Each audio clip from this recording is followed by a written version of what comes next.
Gentlemen, welcome to NCF channel. Today we will have a discussion on one of a very important or a very serious problem related to our social life. It's a very serious social evil that is existing in our society, and it's about dowry, Dahej Pratha. उसके बारे में समझने के कि उसमें क्या समस्याएं हैं, क्यों वो अभी तक चल रही है, हमारे साथ हैं श्रीमती हेमल कामत और श्रीमती पद्मा मनमोड़े. नमस्कार जी. नमस्कार. नमस्कार. Welcome both of you. Now, Shrimati Hemal Kamath has almost 20 years plus experience in social work, or she is the founder member of Concept Society also. She has received an award at the national and regional level as the Women Achiever. और ये सारा कुछ उनको developmental work plus women empowerment के लिए दिया गया है. और श्रीमती पद्मा जी करीब 27 साल से कस्तूरबा राष्ट्रीय ट्रस्ट में काम कर रही हैं और उन्होंने कई महिलाओं को वहां पर ट्रेनिंग दी है. वंस अगेन नमस्कार both of you. Thank you. मेरे साथ हैं मिस्टर राघव, जो कि आप लोगों से हम डिस्कशन के दौरान जो सवाल आएंगे तो वो हम आपसे पूछेंगे और अपने माइंड्स को क्लैरिफाई करेंगे. Thank you so much. पहला सवाल मेरा पद्मा जी से है कि आपके पास जो महिलाएं आती हैं ट्रेनिंग के लिए, वो क्या सेल्फ रिलायंट हैं, कितनी पढ़ी लिखी हैं, और क्या वो अपनी मर्जी से आती हैं या किसी मजबूरी में आती? देखिए, यहाँ जो महिलाएं आती हैं कस्तूरबा ट्रस्ट में पहले प्रवेश लेती है, वो उनको इस कहीं से मतलब उनको किसी एनजीओ के मार्फत से वो आती है या पुलिस के द्वारा आती है, क्योंकि वो प्रताड़ित की जाती है, घर से बहुत सारी समस्याएं उनकी रहती है. और तो इसके कारण वो कहीं किसी से जुड़ती है और फिर हमारे यहाँ ट्रस्ट में उनको लाया जाता है पुलिस द्वारा या फिर किसी एनजीओ द्वारा.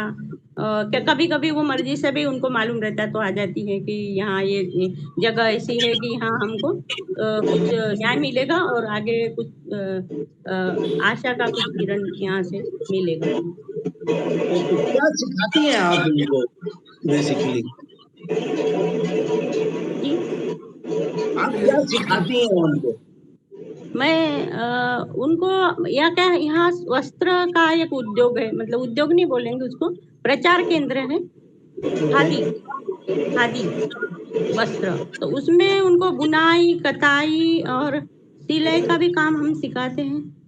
और जो लड़कियां जिनको बिल्कुल ही पढ़ाई भी नहीं आती है, उनको हम शुरू से पूरा अध्ययन कराते, मतलब पहली में भी बिठाते. पहले तो हम प्राथमिक शिक्षा हम ही देते हैं, फिर पहली दूसरी की परीक्षा दिलाते, फिर उसके बाद उसको सिलाई में इंटरेस्ट है तो सिलाई में डालते. जहाँ भी उनको अच्छा लगे वो काम हम सिखाते हैं, सिलाई का, बुनाई का, और भी एक हाथ से जो बनाते हैं तोरण वगैरह, वंदनवार, ये भी हम सिखाते हैं. तो फूल बनाना उनके रुचि के अनुसार. तो आपका मैं ये समझूं कि हम ये समझें कि वो स्वावलंबी नहीं होती हैं जो आपके पास महिलाएं आती हैं, ज्यादा पढ़ी लिखी भी नहीं होती. पढ़ी लिखी भी आती है तो उनको यह काम दिया जाता है जो पढ़ी लिखी है और प्रताड़ित है घर से अलग अलग प्रकार से.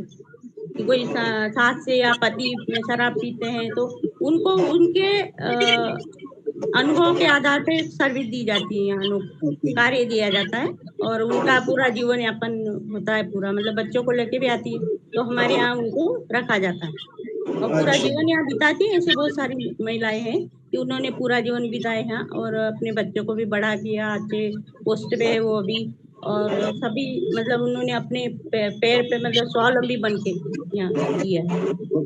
तो स्वावलंबी बन के वो आपकी ट्रेनिंग खत्म करके वो बाहर चली भी जाती होंगी और नौकरी वगैरह करती होंगी या कहीं काम करती होंगी? कुछ महिलाएं ऐसी होती है कि उनको पति ले जाते हैं, जैसे सिलाई सीख ली, फिर वो ले गए तो घर से भी घर पे भी घर से कुछ करती है तो फिर एक सहारा हो जाता है उसको, तो पति एक्सेप्ट कर लेते हैं बाद में और उनका अच्छा, पति चलता है, फिर एक्सेप्ट कर अच्छा चलता है घर पे, तो पुनर्वसन किया कर दिया जाता है। ओके ओके और ओके। या तो फिर हमारे ही ट्रस्ट में पूरे ब्रांचेस है सारे हिंदुस्तान में, सब मतलब एक एक ब्रांच में भेजते हैं, जहाँ उनकी जरूरत हो वहां पे भी उनको पुनर्वसन किया जाता है। तो मैं ये समझूं कि कोई भी महिला अपनी मर्जी से आपके पास ट्रेनिंग के लिए नहीं आती है, बल्कि प्रताड़ित होती है और फिर आती है। नहीं, मर्जी से भी आते हैं, कोई जैसे आस पास की है महिलाएं जिनको जरूरत है तो वो मर्जी से यहाँ से ट्रेनिंग लेके जाती है। ओके, और मर्जी से भी आती है। मर्जी से भी आती है, और जो प्रताड़ित होके आती है उनको तो सीखा नहीं है पैर पे अपना हाँ। स्वावलंबी बनाना है उनको, तो ये दोनों चीजें है यहाँ। तो कितनी प्रतिशत महिलाएं ऐसी होंगी जो प्रताड़ित होती हैं और फिर मजबूरी में आपके पास आती ये तो जैसे बा का घर में जितनी भी महिलाएं आती है हमारे यहाँ अधिकतर, तो वो प्रताड़ित होके आएगी, क्योंकि बा का घर माने माँ का घर, जिनको सहारा नहीं है कहीं पर, तो ऐसे महिला को तो बा का घर है, तो उनके लिए तो सभी मतलब सभी को स्वावलंबी बनाना है, सभी मर्जी से क्या प्रताड़ित होके भी आती हूँ, तभी भी यहाँ अपना घर समझ के रहती है और अपनापन उनको मिलता है, और सभी अपने जैसा ही व्यवहार सब होता है उनके साथ, और वो जिस जिस जिस फैकल्टी में जाती है वो तो अच्छे से कार्य करना, कैसे कुशलता से ये भी सिखाया जाता है। Okay, good. तो बेसिकली हम ये समझें कि प्रताड़ित होती हैं महिलाएं, तब वो स्वावलंबी बनने की कोशिश करती हैं। ये लिंक बनता है क्या?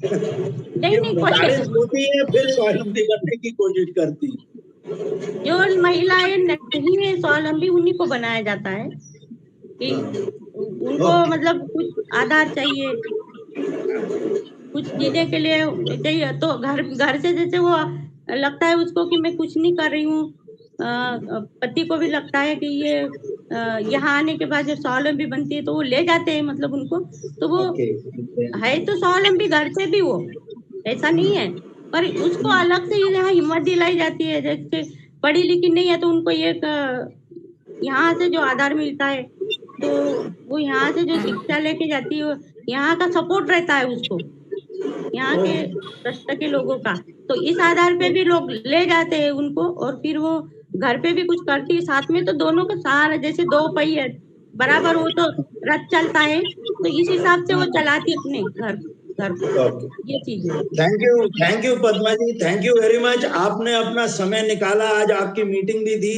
लेकिन आपने समय निकाल के हमारे बीच में आई और हमें अपने जो आप कार्य कर रही हैं उसके बारे में बताया। थैंक यू पद्मा जी, आपको जाना था ना, आप बोल रही थी। धन्यवाद सर, मैं थैंक यू, कार्य में नमस्कार। जा रही हूँ। नमस्कार नमस्कार। धन्यवाद, आपने मुझे यहाँ बुलाया और ट्रस्ट के बारे में और मेरे थैंक यू वेरी कार्य के बारे में पूछा। Thank you. तो मिसेस कामत, आप पे आता हूँ जी। कि अब आपने भी इनको सुना पद्मा जी को कि महिलाएं जब प्रताड़ित होती हैं तभी वो ट्रेनिंग और स्वावलंबी बनने की कोशिश करती। अब दहेज प्रथा हमारा एक सोशल इविल है और इसको बंद करने के लिए सरकार की तरफ से कानून भी बना है, पर हम देखते हैं कि ये फिर भी जारी है। अभी एमपी में ही रिसेंटली एक इंसिडेंट हुआ था, किसी ने ब्राइड बर्निंग का। तो ऐसा आपके विचार में क्यों हो रहा है? क्या कारण है कि ये अभी भी चला जा रहा है? सर्वप्रथम तो आपने ये बहुत ही महत्वपूर्ण विषय उठाया है और इस पे आपने महिलाओं के बारे में सोचा है, इसके लिए आपको साधुवाद है। सबसे बड़ी समस्या अगर हम देश में देखें तो सिर्फ दहेज प्रथा ही नहीं है, उससे इंटरलिंक बहुत सारी समस्याएं हैं। तो हम दहेज प्रथा को अगर देखें तो कहीं न कहीं दहेज प्रथा से जुड़ी हुई बहुत सारी मान्यताएं हैं, है ना? जिसमें सबसे महत्वपूर्ण होता है कि हम शिक्षा को मान्यता देते हैं। बेटी पढ़ाओ, बेटी बचाओ की मान्यता को हम मानते हैं। पर हमने राष्ट्रपिता महात्मा गांधी के उन शब्दों को नहीं समझा कि दहेज देना जो है पहले प्राचीन समय में उपहार के तौर पे दिया जाता था। बेटियों को एक आभूषण के तौर पे दिया जाता था। बट जैसे-जैसे समय में परिवर्तन आया, जैसे-जैसे समाज का हम स्टेटस देखे, तो वहाँ पर दहेज प्रथा को धीरे-धीरे हमने एक तरह से दिखावा करना स्टार्ट कर दिया। और कहीं न कहीं कुछ लोग तो फ़ोर्स के थ्रू लेते हैं, बट कुछ लोग तो हमारी बेटियों को देना है या हमारे समाज में इतना देना ज़रूरी है, ये मान्यता है, इसलिए दिया जाता है। अगर आप देखें तो 1900 मुझे याद है 61 में शायद ये कानून बना था, बट उसमें अपराध नहीं माना गया था, इसलिए इसको 76 एंड 85 में संशोधन किया गया। तो कहीं न कहीं ये चीज़ों में संशोधन करना इसीलिए आवश्यक हुआ क्योंकि प्राचीन समय में बेटी बहुत बड़ा कन्यादान माना जाता था, उसको उपहार के स्वरूप उसको कुछ आभूषण दिए जाते थे, कपड़े दिए जाते थे। परिवार पहले एक पूरा माहौल बनता था कि अगर बेटी की शादी है, तो आपके परिवार से ये चीज़ दी जाएगी, उसके परिवार से ये चीज़ दी जाएगी। वो सब सिस्टम अब हम धीरे-धीरे हम दिखावटीपन में या सामाजिक स्तर को लेकर के कहीं न कहीं विलुप्त होता जा रहा है। तो कहीं इसमें लालच भी घुस गया अब। लालच बहुत बड़ी चीज़ घुसी है इसमें, बट लालच के साथ-साथ मुझे जहाँ तक लगता है कि कोई माँगे या ना माँगे, आप देखिए अभी जो शादियाँ हो रही है ना? एक जो विडंबना है हमारे यहाँ पर कि हम लोग ये मानते हैं कि दहेज जो है वो गरीब बेटियों के घरों में ही ज़्यादा माँगा जाता है या दहेज जो है वो गरीब बच्चियों को ही ज़्यादा परेशान करता है। आप अगर सिनेरियो देखें, तो आप देखेंगे कि जितना उच्च प्रतिष्ठित परिवार है, वो भी दहेज देने में बहुत इंटरेस्टेड होते हैं। क्यों? क्योंकि हमारी बेटी का वर्चस्व बना रहे। तो वो समाज में मान्यता चेंज हुई है। उस मान्यता को चेंज जो किया गया है ना, वो हमारे समाज ने ही किया है। तो कहीं न कहीं तो ये कहीं अभिशाप है, ये लालच है। लालच में मान्यता को हम बहुत बड़ी चीज़ मानेंगे कि बेटी को पढ़ाया तो जा रहा है, पर बेटी को ये नहीं समझाया जा रहा है कि उसके साथ-साथ वो उस लालच को अपने घर में ना लेकर के जाए, वो उसको एक अपनी सहायक के रूप में लेकर के जाए। जाए। तो इसमें स्टेटस भी आ गया अब कहीं ना कहीं, बिल्कुल। है ना? तो इसमें अब इशू आता है कि जो धनी है उनके लिए तो प्रॉब्लम नहीं है, हुँ, लेकिन जो बेचारा मिडिल क्लास है या उससे भी कम आय का है, उनके लिए ये it must be a big problem. अब हुँ। क्या यही कारण है भ्रूण हत्या की भी? जब हाँ, अगर आपका जब सवाल ये हो तो? प्रेशर होगा, जब ये हाँ। प्रेशर होगा मिडिल क्लास इनकम के आदमी के ऊपर और अकेला अर्निंग मेंबर है वो हुँ, अपनी हुँ, फैमिली में और हुँ, या छोटी आय का व्यक्ति है, अब हुँ। उसके ऊपर दहेज का प्रेशर भी है, उसको मालूम है चाहे वो लालच हो, चाहे जो भी जिसको जो भी नाम ले लें हम, स्टेटस का सिंबल हो, तो कहीं ना कहीं ये भ्रूण हत्या उसका उससे लिंक तो नहीं है फिर? मुझे लगता है सीधा हम भ्रूण हत्या को इससे लिंक करने से पहले थोड़ा-सा एक जो समाज को हम एक मैसेज दें कि गरीबी और अमीरी ये हमने जो पैरामीटर्स रखा है, इसको हमें थोड़ा-सा समझना होगा। आपको मैं एक उदाहरण देती हूँ आदिवासी समाज का। अगर आपने आदिवासी समाज के सिस्टम को देखा होगा, है ना? आदिवासी समाज में कभी भी दहेज प्रथा को मान्यता नहीं है। नहीं, वहाँ हाँ, कन्या भ्रूण हत्या नहीं होती है ना? नहीं वहाँ होती। पर जबकि वो अशिक्षित जबकि वो गरीब है ना? जबकि उनके पास में पैसा नहीं है, वो बहुत उच्च दर पे, ब्याज पे पैसा लेकर के अपने बच्चों की शादी करते हैं। वहाँ तो बच्ची को उपहार के स्वरूप वधू पक्ष की तरफ से दिया जाता है। तो ये समझने की ज़रूरत है कि क्या हमने हमारे समाज को वैसा बना दिया? ये जो पितृसत्तात्मक संस्था है हमारी, ये पितृसत्तात्मक संस्था को हमें समझने की बहुत गहराई से आवश्यकता है। हमने आज से 2000 वर्ष पूर्व पूरा पितृसत्तात्मक संस्था में हमारे घर में कितनी भी पढ़ी-लिखी महिला हो, कितनी भी उच्च पद पे महिला हो, पर मुखिया आज भी आप देखें तो घरों में पुरुष ही माना जाएगा। पुरुष ही निर्णय होगा। कुछ कुछ शिक्षित परिवारों में निर्णय लेने की क्षमता महिलाओं में आई है, बट वो महिलाओं से पूछा नहीं जाता है कि हमारे घर में अगर ये चीज़ लाना है, तो इसमें सबकी सहमति है, बहू लाना है, ये तो इसमें सहमति है। बट सही है। आदिवासी परिवार में ये सब चीजों में मान्यता है।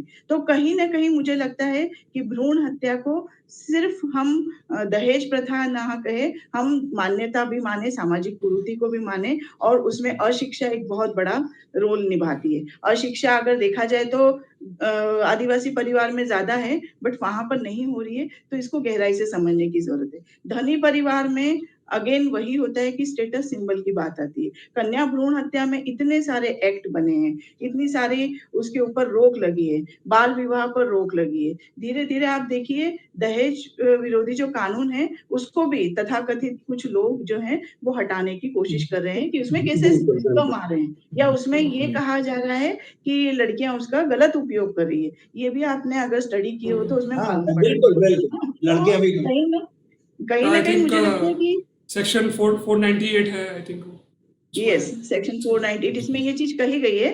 बट ये आप देखें परसेंटेज उठा करके तो मुश्किल से 1 या 2% जो बहुत ज्यादा पढ़ी लिखी महिलाएं हैं जिनको ओरिएंटेशन अगर नहीं मिल पा रहा है किसी कारण से, तो वहां पर ये समस्या आती है। तो But मुझे लगता है कि 98 कन्या भ्रूण हत्या की जो आपने बात की है, आप एक अगर स्टेटस उठा के या डेटा उठा करके देखें तो जितने भी उच्च शिक्षित राज्य हैं उसका अगर आप लिंगानुपात देखें तो बहुत कम हमारे लड़कियों का वहां पर मिलेगा। बट जो गरीब राज्य है, जो पिछड़ा राज्य है, वहां पर लड़कियों की संख्या बहुत अच्छी है।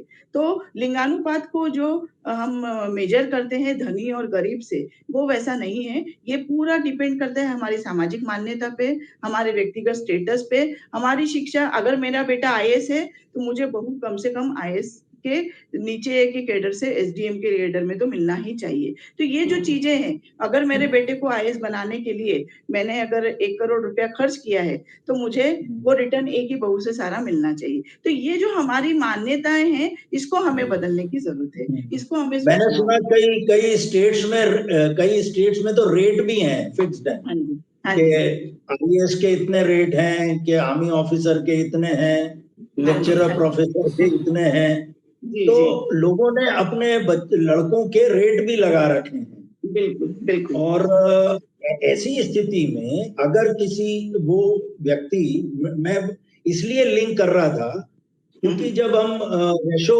देखते हैं विमेन इज टू मेन का, तो पंजाब, हरियाणा, यूपी, बिहार, राजस्थान, ये स्टेट्स, एमपी, ये स्टेट्स ऐसे हैं जिसमें कि विमेन का रेशो कम मिलता है मेन के बनस्पत। तो अब फिर बात आपने बिल्कुल सही कही कि कहीं ना कहीं ये विमेन स्टेटस से लिंक्ड है कि विमेन का स्टेटस क्या है उन समाजों में, वो डिसीजन मेकिंग में इन्वॉल्व नहीं है, राइट। तो ऐसी स्थिति में फिर भी अब आप मेरे को ये समझाओ कि एक जब तक विमेन का स्टेटस नहीं सुधरेगा उसको, तो वो स्टेटस कैसे सुधरेगा? अब हमने गवर्नमेंट ने वो भी क्या बेटी पढ़ाओ बेटी बचाओ सब कर लिया, अब सुनते हैं कि उसमें 70% फंड्स जो हैं वो एडवर्टाइजमेंट्स में चले गए। अब पॉइंट ये है कि अगर 70 और मेरे उससे देखा जाए तो वो एडवर्टाइजमेंट्स भी आवश्यक हैं, क्योंकि जब तक हम उसको फैलाएंगे नहीं तो वो मैसेज लोगों को जाएगा कैसे, स्टेटस कैसे सुधरेगा? तो आप इतने लेडीज के विमेन के बीच में काम किया है आपने गांव में सब जगह, और आप खुद बोलती हैं कि विमेन का स्टेटस जो डिसीजन मेकिंग में विमेन का रोल कई समाजों में नहीं है, कम्युनिटीज। तो अपन कैसे सुधारें, वो क्या करें?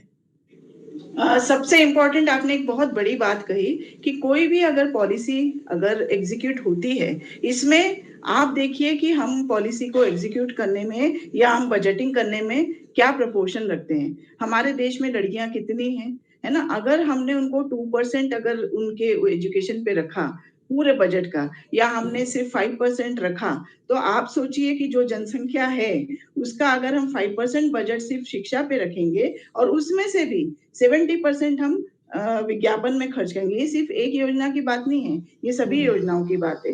तो कहीं ना कहीं इन सब चीजों में बहुत आपको एनालिसिस करने की जरूरत है कि हमारी कथनी करनी और हमारी लेखनी में बहुत फर्क है। तो जहां तक मैं स्वावलंबी की जो बात मैडम ने भी कही, स्वावलंबी बनाना महिलाओं को बहुत अनिवार्य है।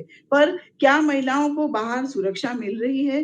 क्या महिलाएं सुरक्षित माहौल में बाहर निकल करके काम कर पा रही है? हम एक तरफ अपने देश को शाइनिंग इंडिया बना रहे हैं, हम एक तरफ अपने देश को बहुत विकसित राष्ट्र के रूप में विकसित कर रहे हैं, पर वहीं पर आप सिर्फ मध्य प्रदेश का डेटा उठा करके देखें तो सबसे ज्यादा अगर महिलाओं के ऊपर जो अत्याचार है या लड़कियों के ऊपर जो रेप के अगर घटनाएं देखें तो मध्य प्रदेश में है, और ये हमारे लिए बहुत शर्मनाक स्थिति है। और इसके पीछे कारण क्या है? सिर्फ हम कारण दहेज, कन्या भ्रूण हत्या, पारिवारिक मान्यता ये नहीं देंगे, इसके पीछे बहुत सारे कारण हैं। जो बच्चों में ओरिएंटेशन अभी हो रहा है, जो बच्चों में साइबर का जो बहुत बड़ा एक अट्रैक्शन हुआ है, कहीं ना कहीं मैं आपको एक एग्जाम्पल बताती हूँ। मैं आदिवासी सुदूर एरिया में जब काम करती हूँ, आज से 20 साल पहले जब मैं वहां गई थी तो मुझे भी कोई मोबाइल नहीं था मेरे पास में, बट मैं वहां पे बहुत सुखी से काम करती थी और वो डेवलप भी होते थे, वहां पर विकास होता था।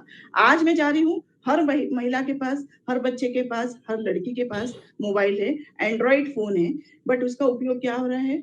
या तो वो टिकटॉक बन रहे हैं, या एक कोने में जंगल के कोने में बैठ करके बच्चे ग्रुप में क्या देख रहे हैं माता पिता को पता नहीं है, सुबह से मजदूरी पे निकल जाते हैं। तो कहीं ना कहीं ये सब चीजें भी बहुत इंटरलिंक्ड है, और इस पे भी हमें ध्यान देना होगा कि हम उन लोगों को वो शिक्षा नहीं दे पा रहे, वो ओरिएंटेशन नहीं दे पा रहे हैं जो एक माँ बाप को अपने बच्चों को देना चाहिए। लड़कियां जो है, आप अगर देखें मध्य प्रदेश का फिर से डेटा उठा करके, तो सबसे ज्यादा लड़कियां हमारे मध्य प्रदेश के बॉर्डर से गायब हो रही है। कहाँ जाती है, कहाँ वो जा करके उनका क्या उपयोग हो रहा है, ये बहुत स्टडी करने की जरूरत है।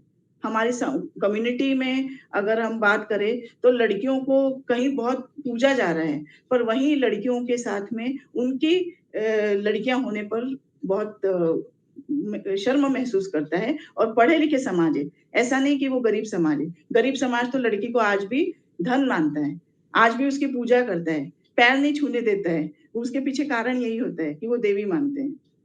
तो ये समझने की जरूरत है, इन सब चीजों को एनालिसिस भी करने की जरूरत है। कथनी, करनी, लेखनी तीनों में हमको बहुत सामंजस्य बिठाना होगा। मैम अभी इसमें एक बात तो क्लियर है कि अगर कोई बंदा बिजनेस भी करता है तो 70% फंड्स अगर आप ऐड में लगा दोगे तो आपका धंधा ही बंद हो जाएगा।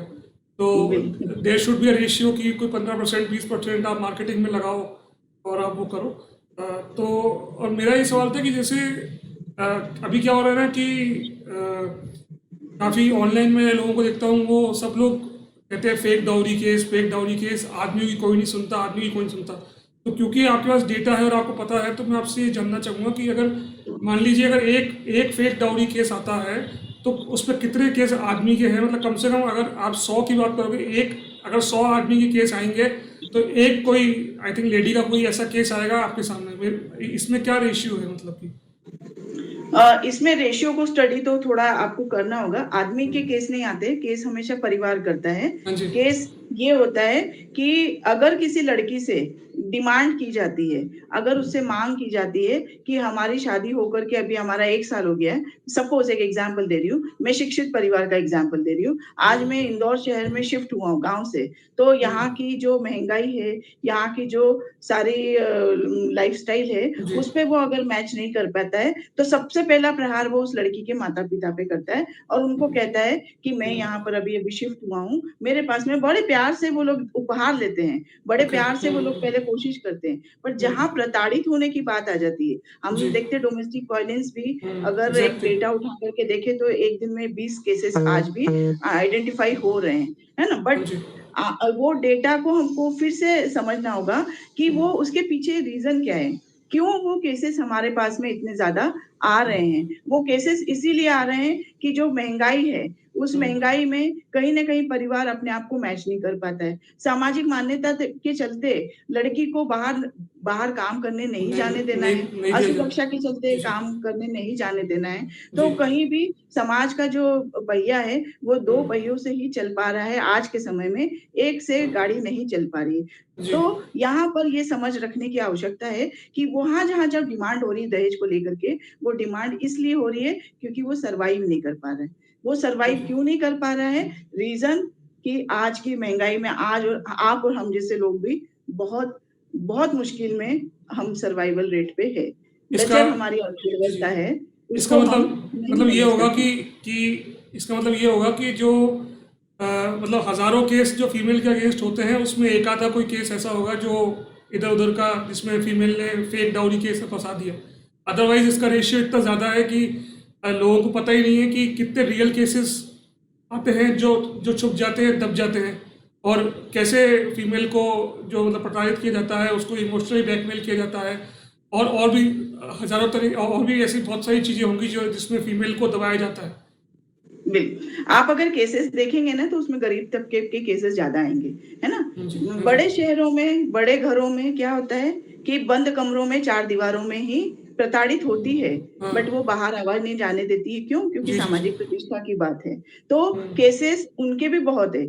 आप हर घर में अगर देखें तो मुझे लगता है कि एक मोहल्ले में ही करीब 10 केसेस होंगे, बट वो आइडेंटिफाई है, बट उन्हें समझ नहीं है कि अगर वो प्रताड़ित हो रही है, तो हाँ। उन्हें जैसे सपोज़ किसी परिवार में प्रताड़ना के बहुत अलग-अलग रूप है। आजकल मैरिटल रेप को भी प्रताड़ना माना गया है। जी। आजकल अगर एक बच्चे के ऊपर दूसरे बच्चे के लिए प्रेशर किया जा रहा है, हम्म। क्योंकि उनको लड़का चाहिए, क्योंकि उनको ओके। वंश बढ़ाना है, तो वो भी एक प्रताड़ना है। बट ये कहीं न कहीं अंडरस्टैंड करने की ज़रूरत है, समझने की ज़रूरत है कि उस महिला को समझने की ज़रूरत है कि 4 लड़कियाँ उसने अगर प्रोड्यूस कर दी है, तो उसको 5वें के लिए प्रेशराइज़ नहीं करना चाहिए। पर कर रहे हैं तो वो आवाज़ भी नहीं उठा सकती है क्योंकि बाहर 4 दीवारों से आवाज़ नहीं जानी चाहिए, हमारे समाज में प्रतिष्ठा है।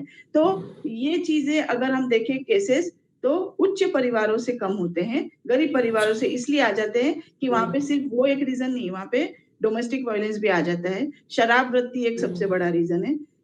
महिलाएँ मार खा करके जब बहुत ज़्यादा हैरेस हो जाती है, तब फिर वो अपना केस लिखवाने आती है। वो भी बहुत कम परसेंटेज है। जी। हर घर में आप बस्ती में जाके देखें, शराब वृत्ति, नशा वृत्ति जो अभी हो रही है, इसको लेकर के जो महिलाएँ प्रताड़ित हो रही है, और अगर आप लॉकडाउन का परसेंटेज उठा के देखें, सॉरी मैं थोड़ा जंप कर रही हूँ इश्यू पे, जी। बट अगर आप लॉकडाउन का परसेंटेज उठा कर के देखें, लॉकडाउन में पूरे देश में सबसे ज़्यादा केसेस कुछ हुए हैं, तो वो डोमेस्टिक वायलेंस के हैं। सबसे हाईएस्ट परसेंटेज अगर किसी केस में हुआ है, तो वो डोमेस्टिक वायलेंस का हुआ है। उसके पीछे क्या कारण था?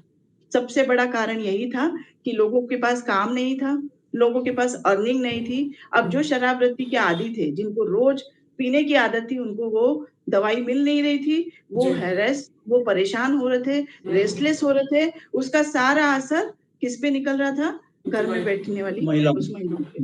तो कहीं न कहीं डोमेस्टिक वायलेंस के इंटरलिंक्ड है। ये वो शराब पी कर के शांत पड़ा है, तब तक उसको कोई प्रॉब्लम नहीं, बट जैसे ही उसको वो चीज़ की डिमांड करता है, सिर्फ़ इसकी डिमांड नहीं करता है, घर में एक महिला है, तो उसको अगर दिन में 2-3 बार अगर वो परेशान करेगा, तो डेफ़िनेटली वो महिला हैरेस होगी। तो ये चीज़ें इंटरलिंक्ड है और इसमें लॉकडाउन ने एक बहुत बड़ा एग्ज़ाम्पल हमको दिया। हमने उस टाइम पे हम ऑनलाइन काउंसलिंग करते थे। मेरे पास में एक केस अगर आप मुझे इजाज़त दो तो मैं बताना चाहूँगी। बिल्कुल। एक केस मेरे पास आया और अच्छे बहुत उच्च 1 सेकंड मैडम, वो थोड़ा जी। या किसी भी टाइम डीजे चल जाता है। जी, एक बहुत उच्च परिवार से मेरे पास फ़ोन आया। रात के 9 बजे उस महिला ने फ़ोन किया कि मैं अपना नाम नहीं बताना चाहती हूँ, पर मैंने ऑनलाइन आपका नंबर निकाला और आप हमारी हेल्प कर सकते हैं, तो मुझे बताइए। तो मैंने उनसे पूछा, आप मेरे पूरे डिटेल बताइए कि आप अभी फ़ोन कैसे कर रहे हैं? तो मुझे बोले घर से बाहर निकाल दिया है, मैं बाहर गली के बाहर खड़ी हूँ, यहाँ पे पूरा लॉकडाउन है, पुलिस खड़ी है यहाँ पर, बाकी इसके सिवा कोई नहीं है और मदद मेरी कोई नहीं कर रहा है। तो मुझे किसी ने आपका नंबर दिया, मैं आपको ये जानकारी दे रही हूँ कि मुझे मेरे पति ने अभी घर से बाहर निकाल दिया। मेरी बेटियाँ बाहर है दोनों, हम तीनों बाहर खड़े हैं, वो अकेला घर के अंदर है। मैंने उनसे रीज़न पूछा, क्या रीज़न है? तो उसने बताया पूरा 1 महीने की जो लॉकडाउन में उसके ऊपर जो शराब उसको नहीं मिल रही थी हाँ या जी। उसको गुटखा खाने को नहीं मिल रहा था, वो जो उससे ज़्यादा रेस्टलेस हुआ, उसने तरीका एक निकाला, मतलब सॉरी मैं शेयर कर रही हूँ, हाँ नाम तो जी। नहीं शेयर करूँगी, जी, बट जी। ये मुझे बड़ा फ़ील हुआ।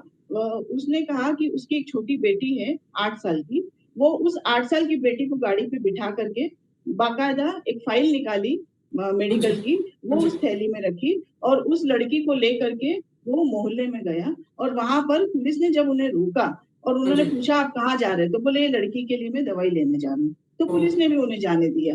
बट वो ओके। लड़की ने उनको घर आके जब माँ को बताया हाँ जी। कि पापा तो जो है वो कहीं न कहीं से शराब लेने के लिए गए थे और हुँ, उन्होंने जो बॉटल ₹300 की आती थी वो मम्मी 1500 में ली। अभी घर हुँ। में हमारे पास खाना नहीं है पर ये यहाँ से लेकर के आए। और सिर्फ ओह! उन्होंने 1 या 2 बॉटल नहीं ली, उन्होंने 5 बॉटल ली और वो ओके। बॉटल लेकर के वो कुछ उच्च परिवारों में गए। वहाँ पर भी हुँ। उन्होंने उस बच्ची को एज़ अ टूल यूज़ किया और उन परिवारों में वो बॉटल को बोले 3-3 हज़ार में बेचा।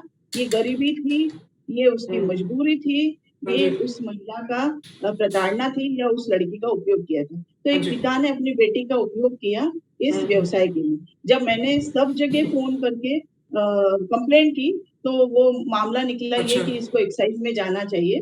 तो ओके। कहीं न कहीं हम बहुत सारे कानूनी उलझनों में पेच में फँस फँस गए जाते हैं। हैं। ओके। एक बट एक अल्टीमेटली इसका वो हाँ जी। महिला को घर में रखने के लिए हमें बहुत प्रयास करने पड़े, प्रेशर करना पड़ा। ओके। वो महिला फिर उस घर में रात में जाके रह सकी।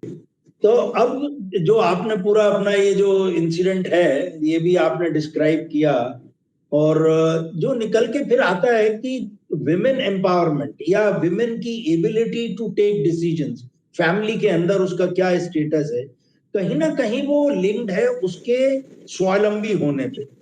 मेरे को ऐसा लगता है कि अगर वो स्वावलंबी है तो वो डिसीजन ले सकती है और परिवार भी उसको फिर उस वो स्टेटस वो अचीव कर सकती है। ये मेरी फीलिंग, मेरे को ऐसा लगता है।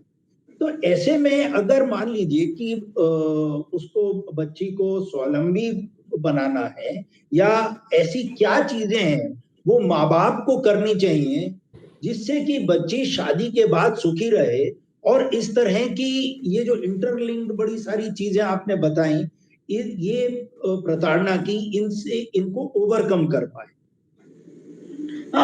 सबसे इम्पोर्टेंट आपने बात की कि महिला को स्वावलंबी बनाना बहुत ज़रूरी है और बना रहे हैं। इसमें मुझे लगता है सरकार भी बहुत कोशिश कर रही है।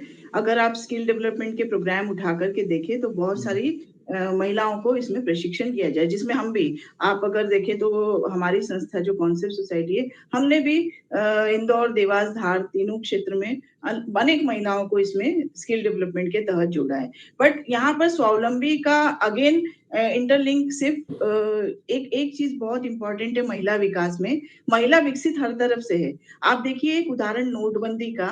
नोटबंदी में जब लोगों के सबके अकाउंट ब्लॉक हो गए, सबसे ज्यादा अगर उस समय कोई सुखी थी तो महिलाएं थी, पर वो अच्छा। महिलाएं दुखी तब हुई जब उनके घरों से पैसा उनके कहीं न कहीं डिब्बों में छुपा था, कहीं किसी अलमारी में छुपा था। तो महिलाएं वो चीजों में स्वावलंबी है। वो किसी न किसी परिस्थिति हुँ, में हुँ। जब किसी के पास में, मुझे याद है मेरे ही ऑफिस में जब छोटी-छोटी एनिमेटर्स काम करने वाली थी, जब अकाउंट ब्लॉक थे सभी के, है ना? कुछ दिनों के लिए बैंक नहीं दे रही थी, तो उनके 50-100 रुपया खत्म हो गए थे। तो कहीं न कहीं हमारी ही टीम ने, हर महिला ने घर से 50, 100, 200 रुपया निकाल कर के उनके दूध के बच्चों के लिए या उनकी सब्जी के लिए पैसा दिया गया था। तो महिलाएँ स्वावलंबी जो है वो हर क्षेत्र में होती है, हर परिस्थिति में होती है। जो हुँ। एक बच्चे को डिलीवर कर लेती है, वो एक दूसरा जन्म होता है, तो वो स्वावलंबी होती है। पर ये समाज अगेन पितृसत्तात्मक जो हमारा समाज है, वो स्वावलंबी महिला को आगे बढ़ने के लिए जो सुरक्षित माहौल है, वो उसे नहीं देता है। आज आप देखिए, अगर हम कुछ परसेंटेज देखें तो महिलाएँ बहुत अच्छी पोज़ीशन पे हैं, बट बड़ा एक परसेंटेज उठा कर के देखें तो मैनेजरियल पोस्ट पे कितनी परसेंट महिलाएँ हैं। आप राजनीति बहुत में देखिए, कितनी परसेंट महिलाएँ उच्च पदों पे है या कितनी परसेंट महिलाएँ एमएलए या एमपी बनी हैं। एक सबसे बड़ा उदाहरण, महिला नीति, इतने सारे बिल धड़ाधड़ पास हो रहे हैं। लॉकडाउन खत्म होते से 1 दिन में 8 बिल पास हुए। क्या हुँ। कारण है महिला नीति का बिल पास नहीं हो रहा है? क्या कारण है कि वो पॉलिसी नहीं आ रही है? तो कहीं न कहीं महिला की जो शक्ति है उससे समाज मुझे लगता है थोड़ा सा डरता है कि जिस दिन महिला शिक्षित हो गई, जिस दिन महिला स्वावलंबी हो गई, जिस दिन महिला एम्पावर हो गई, कहीं ना कहीं हमारी पितृसत्ता हमारे हाथ से निकल जाएगी। तो इसमें अगेन हमें बहुत सोचने की, बहुत समझने की जरूरत है कि जो स्किल्ड महिलाएं हैं, आज मैंने भी बहुत सारी महिलाओं को स्किल्ड किया, उसमें से अगर परसेंटेज उठा के देखें तो 50% महिलाएं अकेले कहीं भी जाकर के वो मटेरियल या वो प्रोडक्ट को बेचने के लिए तैयार है, बट 50% जो महिलाएं हैं उनको परिवार जाने नहीं देता। बाहर कैसे जाओगी, कहाँ रहोगी, किसके साथ रहोगी?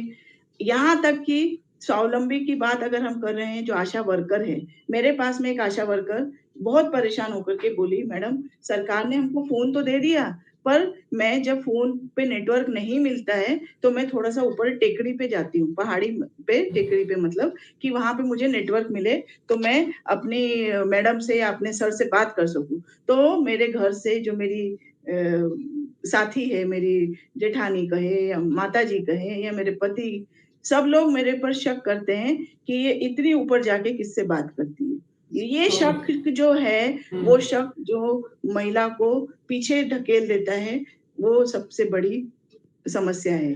कोई भी महिला आज बाहर निकल रही है, फॉर एग्जाम्पल मैं भी काम के लिए बाहर जा रही हूँ, मुझे भोपाल मीटिंग में जाना है, मैं वहां से रात की 2 बजे अगर ट्रैवल करके गया, 10 बजे मीटिंग खत्म हुई है, मैं ट्रैवल करके 2 बजे आ रही हूँ, तो मेरे घर वाले तो मुझे कुछ नहीं कहेंगे क्योंकि वो समझ रखते हैं, वो पैरेलल, क्योंकि समाज का भी वो होता है, महाराष्ट्रीयन परिवार में इक्वल माना जाता है। बट क्या मैं जब रात की 2 बजे अकेली आ रही हूँ, मेरे मोहल्ले के लोग मेरे लिए सोचते नहीं होंगे कि ये महिला कहाँ से रात की 2 बजे आ रही है, ऐसा कौन सा काम है जो ये कर रही है? तो ये जो समाज में जो हमारी सोच बनी हुई है, वो समझाइश, वो अवेयरनेस, वो ओरिएंटेशन हमको करना बहुत इम्पोर्टेंट है, तब महिला निकलेगी। महिला जितनी स्ट्रांग होती है ना, उतनी ही वो मर्म दिल होती है। क्यों? क्योंकि वो एक बच्चे को प्रोड्यूस करती है, 9 महीने वो एक बच्चे को अपने गर्भ में रखती है, तो उसमें कितनी भी वो स्ट्रांग हो, वो मानवता, वो ममत्व उसमें होता है, तो कहीं ना कहीं जब उसके स्टेटस पे बात आती है, जब उसकी डिग्निटी पे बात आती है, जब उसके आत्मसम्मान पे बात आती है, तो वो डगमगाती है। आप देखिए किसी भी जगह में, किसी भी बड़ी कंपनी में, अभी जैसे पॉश एक्ट भी हमने कंपनीज में, मैं उसमें भी कंसल्टेंसी करने जाती हूँ, तो मैं देखती हूँ कि बहुत सारी लड़कियां बहुत सारी जगह में काम कर रही है, बट उन लड़कियों को वो सिक्योरिटी या वो इनसिक्योरिटी है कि हम बाहर निकले हैं, हमें मान के चलिए एक एग्जांपल, किसी कंपनी का यूनिफॉर्म है कि उन्हें पैंट और शर्ट पहनना ही है। क्यों? क्योंकि उनको काम फ्रीली कर सके। अब घर से वो घूंघट में निकलती है, वो आकर के कंपनी में अगर पैंट और शर्ट पहनती है, तो ये चीज को गलत क्यों माना जाना चाहिए? ये उसको कंफर्टेबल फील करा रहा है ना। तो ये बहुत सारी चीजें हैं जो इंटरलिंक्ड है, वो महिला को विकास में कहीं ना कहीं अवरोध लाती है, और इन चीजों को समझने की बहुत जरूरत है कि उस लड़की को निकलने दो, आजाद घूमने दो, उसको समझाइश दो, उसको प्रोटेक्शन के लिए बहुत सारे आप सेल्फ डिफेंस के आपके पास में टेक्निक्स हैं, आप उनको समझाइश दीजिए, बट उनको कहीं पर भी आत्मनिर्भर होने के लिए या स्वावलंबन होने के लिए ये हम बाधा ना दे, या ये हम हर्डल ना क्रिएट करें कि बाहर आप समाज में सुरक्षित नहीं है। बहुत सारी योजनाएं हैं, महिलाएं निकलेंगी तो मुझे लगता है सरकार ने भी बहुत सारी योजनाएं रखी है, बट परिवार तो निकलने दें उन्हें बाहर, परिवार तो जाने दें, समाज तो जाने दें। दो चीजें बताइए जो माँ बाप कर पाए। माँ बाप का, माँ बाप जो हैं वो हाँ। 2 चीजें क्या दें अपनी बेटी को जिससे वो सुखी रहे? सबसे बड़ी चीज है प्रोटेक्शन, वो दहेज पे भी लागू होती है, वो स्वावलंबन पे भी लागू होती है। प्रोटेक्शन इन द सेंस कि अब तुम्हारी शादी हो गई है, तुम्हारा घर अब वो घर है, अब पीछे पलट के देखना नहीं, वहां पे वो प्रताड़ित हो रही है तो ये नहीं कहना उनको कि अब तुम्हें पलट के आना नहीं है, या हम तुम्हें मदद नहीं करेंगे। ये प्रोटेक्शन बहुत इंपॉर्टेंट है। दूसरा जो है, वो हर माँ बाप अपनी बच्ची को समझाइश दे, सही उम्र में उसकी शादी करें, जल्दबाजी में शादी ना करें। और इस बात पे मुझे बहुत अच्छा सोना महापात्रा की आपको अगर सॉन्ग है जिसमें कि वो मुझे क्या बेचेगा रुपया, उसकी कुछ लाइन है, एज ए फ्यूचर प्लान लड़कियों के लिए, उनके माँ बाप के लिए बोलना चाहूंगी कि अरे मुझे क्या बेचेगा रुपया। उसकी लिरिक्स आप सुनिए कि उसमें इतना मतलब डेप्थ है कि बाबुल प्यारे सजना सखारे सुन ओ मोरी मैया, बोझ नहीं मैं किसी की सर का, ना मझदार में नैया, पतवार बनूंगी लहरों से लड़ूंगी, और मुझे क्या मारेगा रुपया। मुझे क्या तो क्या ये बेचेगा। बहुत बहुत बहुत डेप्थ है इन सब चीजों में। और ये समय है ना कहने की, सुनो। अगर कोई लड़की ना कह रही है कि मुझे इस चीज में नहीं जाना है, तो उसकी सुनो। सबसे बड़ा उसको बेखौफ जिंदगी दो, उसको आजादी से जीने दो, आजादी से आगे जाने दो, उसको आजादी दो अपनी बात कहने की, उसको आजादी दो अपने आप लड़ने की, उसको आजादी दो अपने पैरों पे खड़े होने की। कपड़ों से उसको मत तोलो, कपड़ों से कुछ नहीं होता है। कपड़े उसकी आजादी है, या कपड़े से जेंडर जस्टिस को आप मत तोलो। ये सबसे इम्पोर्टेंट है। उसको ये भी अधिकार दो। कल ही शायद एक कानून रिजेक्ट किया अमेरिका में, कल मैंने पढ़ा कि अबॉर्शन का कानून को उन्होंने रिजेक्ट किया। तो कहीं ना कहीं हमें ये सब चीजों को समझने की जरूरत है कि भारत की समस्या अकेली नहीं है, ये पूरे विश्व की समस्या है। महिलाओं को कलर के कारण, महिलाओं को जेंडर जस्टिस के कारण, महिलाओं को जेंडर डाइवर्सिटी के कारण, महिलाओं को विभिन्न मान्यताओं के कारण जो विकास नहीं होने दिया जा रहा है, वो बहुत महत्वपूर्ण है। अभी जो चुनाव हो रहे हैं हम देख रहे हैं, इतनी सारी महिलाएं खड़ी है ना, सरपंच पति कहे, पार्षद पति कहे, क्यों वो नहीं निकल पाती? वो है स्ट्रांग है, निकलने दो उनको, बट क्यों नहीं निकल पाती है? कैसे जाएंगे? अगर पंचायत में जा रहे हैं, बस ही नहीं है, पंचायत से अगर गांव से आने की 15 किलोमीटर पैदल चल के आ रही है, कैसे जाएंगी?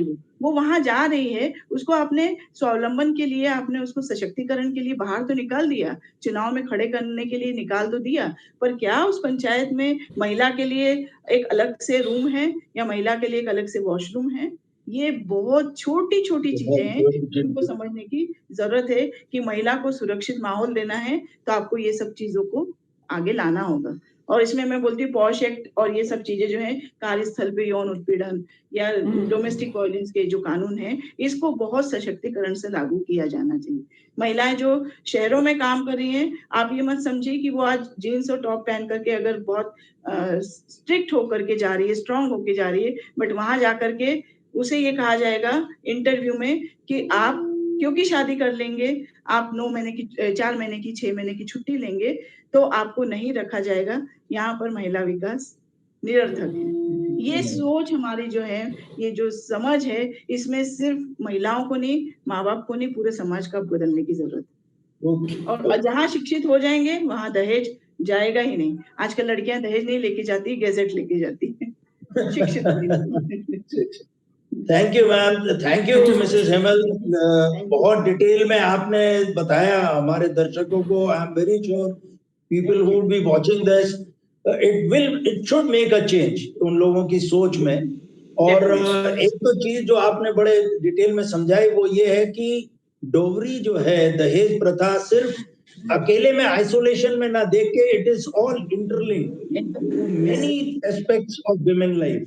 उसकी सिक्योरिटी, उसके लिए क्या फैसिलिटीज प्रदान की जाती है, उसका डिसीजन मेकिंग में क्या रोल है, उसका सेल्फ रिलायंस है या नहीं है, उसकी एजुकेशन क्या है। तो बहुत सारी चीजें आपने इंटरलिंक करके और बहुत अच्छी तरीके से समझाया। Thank you thank you so much, thank you very much. Thank you. आप सबका भी आभार, धन्यवाद। जय हिंद। जय Hind. I just want to add 3 more quick points for the parents particularly. पहला, शादी हो जाने के बाद सपोर्ट ना छोड़ें। मॉरल सपोर्ट, एनकरेजमेंट बहुत ज़रूरी है। उसको पराया ना समझें लड़की को, राइट? दूसरा, कोई प्रोफेशनल स्किल्स जरूर सिखाएं। डिग्री से इम्पोर्टेंट है स्किल्स। सो अगर प्रोफेशनल स्किल्स आती हैं तो वो बच्ची स्वावलंबी हो जाएगी, सेल्फ रिलायंट हो जाएगी, खुद कमाने लायक हो जाएगी। तीसरा और आखिरी, वेरी इंपॉर्टेंट, शादी से पहले कम से कम 1-1.5 साल 2 साल उससे नौकरी करनी चाहिए। वो अपने स्किल्स जो उसने सीखे हैं उनका इस्तेमाल कर पाए वो, राइट? इससे उसमें कॉन्फिडेंस आएगा। फिर उसके बाद शादी करें। You will find if the parents take these 3 steps, right, their daughters will have a much more contented and peaceful and happy life. Thank you. जय हिंद।